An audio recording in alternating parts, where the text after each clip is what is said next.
করতে হলে এসডিওর বাড়িতে চুরি করুন, চুরি করতে হলে আইসির বাড়িতে চুরি করুন, চুরি করতে হলে কাউন্সিলরের বাড়িতে চুরি করুন, চুরি করতে হলে মমতা ব্যানার্জির কালীঘাটে চুরি করুন, চুরি করতে গেলে তৃণমূলের প্রধান মেম্বার এবং চেয়ারম্যানদের বাড়িতে চুরি করুন।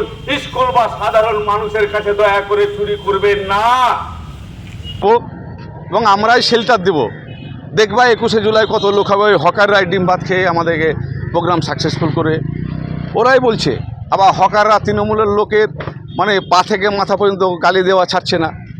আমার প্রশ্ন হলো, হকারদেরকে উচ্ছেদ করার আগে তৃণমূলের নেতা মাতব্বর চেয়ারম্যান প্রধান কাউন্সিলর এরা যারা জায়গা দখল করে বসে আছে, যারা পার্টি অফিস করেছে অবৈধভাবে বেআইনি জায়গার উপরে, সরকারি জায়গার উপরে, যেরকম রামপুরহাটে স্টেট ব্যাংকের পার্টি অফিস, আমার কাছে খবর আছে বোলপুরের কয়েকটা জায়গায় পার্টি অফিস, সিউড়ির কয়েকটা জায়গায় পার্টি অফিস, এরকম পশ্চিমবঙ্গে অধীরদা বলছিল বহু পার্টি অফিস আছে।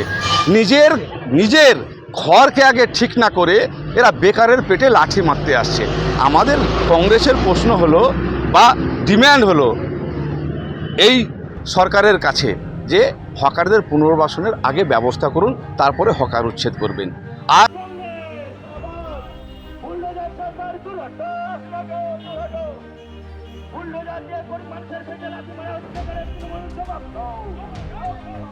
Ulla,